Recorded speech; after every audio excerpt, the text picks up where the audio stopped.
The first is March 29th, 2023. I'm Ryan Ballingy. It's great to have you here with us for a Wednesday show. The Augusta National Women's Amateur starts today. Very exciting.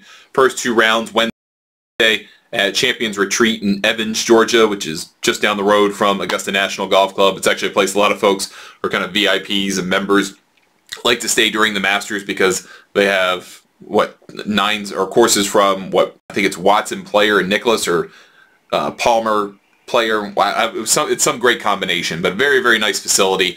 And they're going to play the first two rounds there, cut down to the top 30 in ties, have a practice day at Augusta National on Friday, and then Saturday, that'll be on NBC, and then on Sunday, the Drive, Chip, and Putt is on Golf Channel in the morning. Is a little precursor to the week of the Masters, at least a little postscript or dessert after watching the Augusta National Women's Am. So take it how you want it, whatever food analogy you'd like to make. But that starts today. We got two stories for you, as the name of the show implies. A couple quick announcements, though. This show is now available as a video podcast on Apple Podcasts. So if you do watch this show on YouTube, or if you watch it or listen to it through a podcasting service and you want to see the video version of this and just download it each day to your device as you wish, that's available as a method now. We're trying to figure out Spotify. They don't allow video podcast feeds directly, so we got to work with them directly. We'll figure that out over due course of time. But of course, you can still catch us as an audio version on every platform there practically is, on Golf Radio, and then you can watch us on YouTube as well. Our video channels for Amazon, Fire, and Roku devices. Unfortunately for our Apple TV friends, that's going away at the end of the month. It's just kind of not worth the cost. So, two topics for today. First is that the Masters is ranked 4th in importance by Gary Player and Jack Nicklaus. And I think this is worth talking about for a couple of different reasons. And Golf Channel actually very rightly pointed this out, and I did not know this, but it gives them a chance to kind of bring themselves into the conversation. Gary Player is one of 5 guys to have ever won the career Grand Slam. So he's got them all. He's got the Masters, the PGA, the U.S. Open, and the Open Championships. Won 9 major titles. He's one of the honorary starters for the Masters. He is the 1978 Masters champion. He has done the job. So he has a very unique perspective, and you can't be very unique, but you do have a unique perspective on this. And he was asked in an interview with the Daily Mail where he ranked all 4 men's major championships in terms of importance to him. And this is kind of setting the golf because he ranks the Masters 4th. So here's the quote from him. Quote, "But never mind the Masters. The Open is by far the greatest tournament on the planet. I rate the Open at 1, the U.S. Open 2, PGA 3, and Augusta 4. 4 marvelous tournaments," end quote. And of course that's kind of been taken as it is. And you go, wait, this guy's an honorary starter at the Masters. He shows up every year on the first tee. He's done this for a decade plus. And now he's saying that the Masters is 4th best. How is that humanly possible? And then kind of dig in a little bit on the quote, and he explains himself a little bit. And I think really all of this comes down to how he feels about the age of the tournaments. And he explains that the Masters is the youngest of the majors. That's a direct quote from him. And because it's the youngest of the majors, he feels it might always be 4th, is kind of what he's implying, because it'll never catch up to the history of the other 3 because they're all older. They're all in triple digits at this point, and obviously the Masters is not yet in terms of existence. And unless they stop playing the U.S. Open, the Open, and the PGA for about 30 years, it's not going to even come close to catching up to any of them. So from that perspective, I guess that kind of makes sense. But people are kind of all aghast about it. And I think some of the reaction probably has to do with how Augusta National has been treating his son Wayne. Remember when Lee Elder had his opportunity to be the honorary starter just before he passed away. He didn't hit a shot, but standing behind Lee Elder as part of this ceremony was really, really important because as the first African-American Masters contestant, Lee Elder is incredibly important in the history of the tournament and was incredibly important to Tiger Woods' life. And Wayne is standing there, Wayne Player standing there with a sleeve of Encore golf balls, which was a sponsor of Gary Player at the time. And I have no problem with Encore sponsoring Gary Player. Go for it.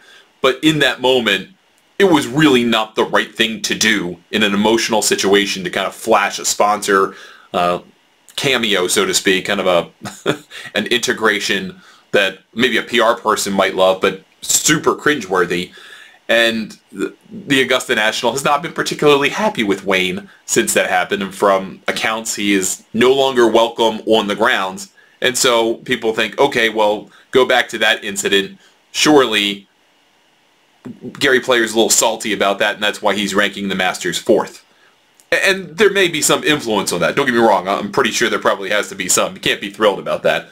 But then you've got people on Twitter calling for him to not be an honorary starter anymore and take it away, and how can Augusta National stand this, and maybe it's just going to be Tom Watson and Jack Nicklaus. Well, hold your horses on that, because as Golf Channel rightly points out, and because this involves them, they know this, Nicklaus was interviewed for a Golf Channel documentary called Jack, which first aired in 2017. They air every now and then.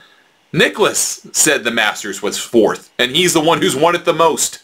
He said, quote, I have the U.S. Open as the #1 tournament. Then he listed the Open Championship at number 2, and he said that the Open preference between the two was because he's an American, and that for the rest of the world, the British Open is probably the #1 tournament. So for him being an American, winning his national championship was very important. He ranked the PGA 3rd, and then ranked the Masters 4th, and he said, quote, the Masters falls 4th because it's not meant to be ahead of those others.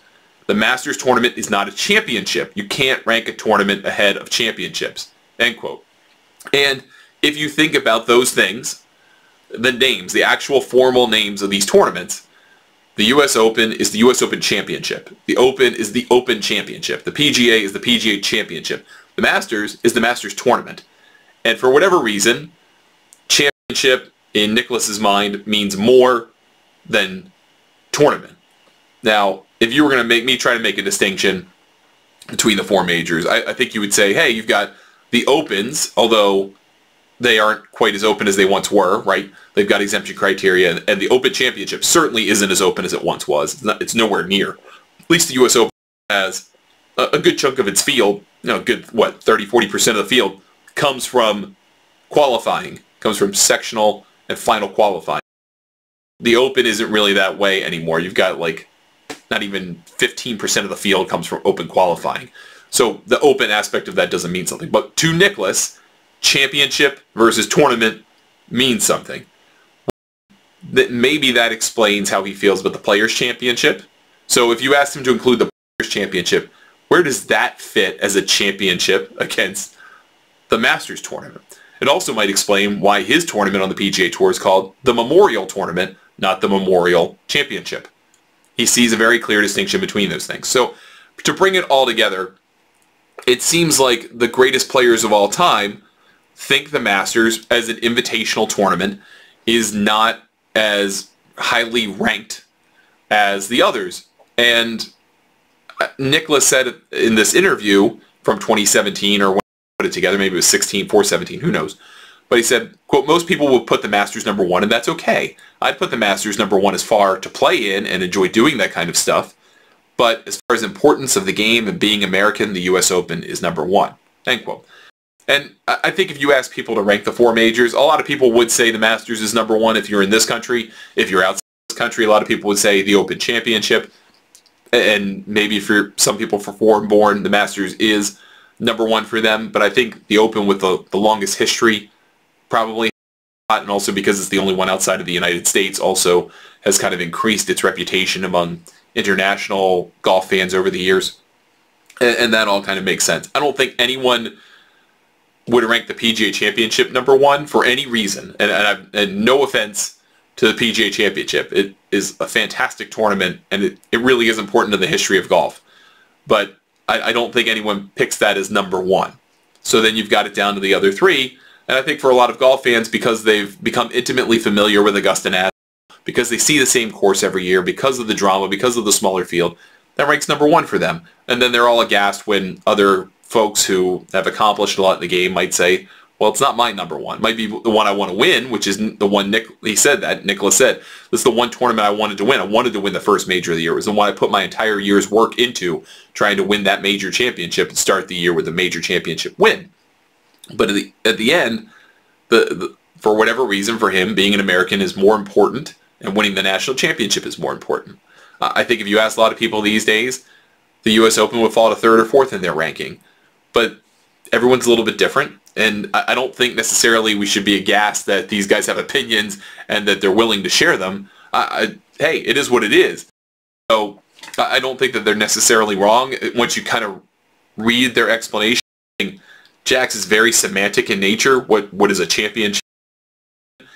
And maybe that goes back to the history in the 1934, 1935 of, hey, let's call this an invitational tournament because it is the Augusta National Invitation Tournament, not the Augusta National Invitation Championship. So I don't know, but I think because of Wayne Player's situation with Augusta National, there's some thought that he's just salty. Gary Player's just salty, and I don't necessarily think that's the case. So wanted to go through all that because it made a whole lot of headlines, and I think when Golf Channel's story about it popped up and their interview with Jack, obviously they're talking about it because it's their production, but I think that makes total sense to me in terms of how the prism through which these guys are seeing it. But if you ask 10 other great professionals, I don't know exactly what they would come down with, and it would probably be a little bit different, probably spread out. And that's the great thing about the majors. They all do have a different character, a different quality, a different emotional role. So, again, I don't think many would say the PGA Championship is number one, but you might get one. I don't know. Because, I mean, there are enough players over the years whose parents or they themselves were PGA of America professionals. And so for them, winning the PGA of America's championship, meant for professional golfers, albeit in a different context, is a very important thing for them. Okay, second story for today. We're going to get a little bit into some LIV stuff here. And I want to talk about a story from Alex Maselli, who's over at Sports Illustrated. I think it's important to note that Sports Illustrated's parent company has ownership over the Greg Norman brand, works to promote it. They do a lot of LIV golf content over there, and that's totally fine. But at this point, as I've harped on over the years with Golf Magazine, and they finally figured out over time, hey, it's a good idea to tell us your conflicts of interest, like when they worked with the Nicklaus companies and their relationships with different clients and their own businesses that they own. At least they disclose that now. For a while, they didn't do that, and that was very troubling. I think SI needs to do the same for their LIV content. They need to explain the relationship with Greg Norman.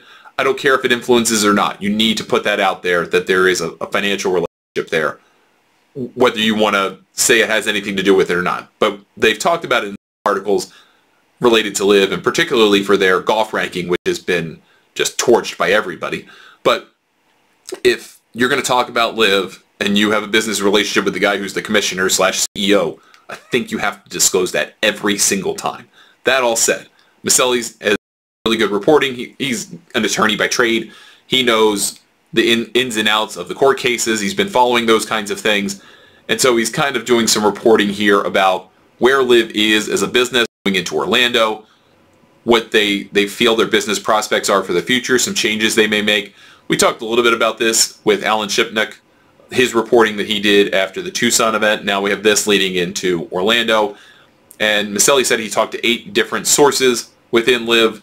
Now, of course, you have to kind of take that with multiple caveats. One, all of this could be through rosy lenses, right? I mean, everything is said in LIV terms, really in rosy terms. There hasn't been yet a break within the ranks that there's kind of people who are like, this stinks. Maybe there have been whispers of guys wanting to leave or potentially a way to try to get back into the PGA Tour. But by and large, there has been unity about this concept. And I think they're becoming pariahs in a lot of golf circles has unified themselves around each other, and that kind of makes sense. So Maselli says that LIV is actually looking at expanding the number of players that they could have next year from 12 teams to 15 teams. So you go from 48 to 60 players. I don't know how that works very well from a shotgun start standpoint. Now you've got 48 players. You can have players on 16 holes and threesomes. So would you play 15 foursomes and do it that way? I think that'd be kind of awkward.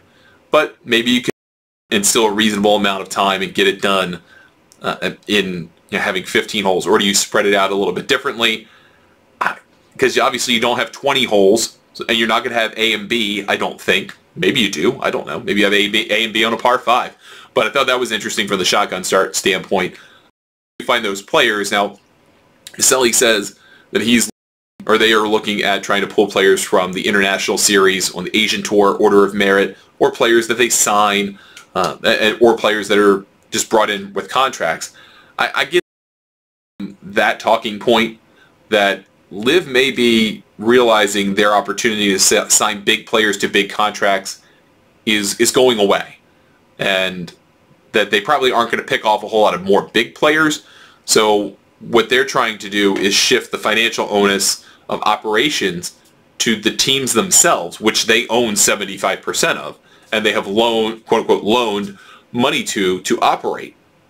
So they've kind of set this up as a scheme for themselves and the players. Okay, we will front you the money, and you don't have to pay us back said money until we sell the team, sell the franchise to somebody. Now, who knows if they have buyers for these things?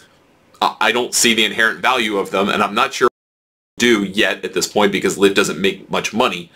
But the idea here is they're trying to get away from LIV signing the players and taking that expense, and they're trying to turn it into a franchise model like you would see in other sports leagues, where teams would sign a player, they bring them on for whatever the yearly salary is, yearly signing bonus, and then they would go play together. And then there has been talk of, again, trying to create more of a relegation system, and it sounds like the players who are in the bottom 3 or 4 are going to be relegated out of LIV, and they'll bring in people to replace them, presumably from the international series, Order of Merit, or other free agents that can be signed. There's the issue, of course, that a bunch of players that sign with LIV, especially the early players, have multi-year deals. They cannot be relegated until after at least the 3rd season. So they're going to have to explain that to people, that the following players are exempt from relegation and they're going to be around regardless. Here's the spots that are available. And there was some mention of that already, I think, about Scott Vincent getting relegated in the Tucson event. We're 2 in. I understand there are a lot of guys who are just not competitive on LIV, but I think the idea of relegation, talking about that so early without a clear explanation of who can be in regardless, doesn't help the product. And I think this is a continuation of the big bet on this team concept. Need more teams. Well, I don't think you need more teams. I think you need fewer teams, to be honest with you. I would rather, if you were a LIV fan, I don't think the 12 teams of 4 is your best method. I think 8 teams of 6 is better, because then you have a team competition that probably is closer, and you could have money that goes out to most teams. Instead of paying 3 out of 12, you could pay 3 out of 8. That's a little bit better. Or you could do 5 out of 8 and use your per to make it a little bit different. Spread it among fewer teams. You could keep the current pay structure you have more or less and not flatten it out quite as much. But that money is now going to the teams themselves, presumably to run their finances, to sign players in the future, to pay for having merch and a general manager and a social media team and having employees. And I don't think there's enough money there in the team format to make it viable, because if you're trying to sign players away from the PGA Tour or the DP World Tour, the most money you could earn in a season of LIV for your team is the $3 million per individual event times 13. Well, that's $39 million. Not everyone's going to win every event. So if you had the $39 million, yeah, you could probably sign players. You could obviously hire people as individual positions. You don't have to pay them that much. I mean, we're talking under $1 million probably for that, but maybe even under $500,000. But if you're a team that struggles and doesn't do well, and there are plenty of those on LIV that struggle to make the medal stand ever, then the economics just simply don't work. It's just not there. So LIV is talking about taking some of the money for the individual tournaments and moving it to the team purses and then spreading it out that way. And they've obviously tightened expenses. Apparently, according to Maselli, they've spent something like $180 million extra dollars than they wanted to spend in the last year. Either unapproved expenses or expenses they thought were important, but they knew they were too costly. I mean, that's a rounding error to the Saudi Public Investment Fund, but $200 million effectively is nothing to sneeze at. That's a lot of overspending, and I think the Public Investment Fund's directors are now kind of having bigger influence over the day-to-day, and they want to quickly move this thing away from bleeding money to a scheme where they could pay themselves back over time if they can sell the franchises. And the idea of having gone from 10 events as the kind of proposed second season to a 14-event schedule, effectively 1 year ahead in the contract writing. I don't think people are, I mean, I think some people are upset about that, but if you read the contract, you kind of knew that was possible. You knew that was an option for LIV and the Saudis.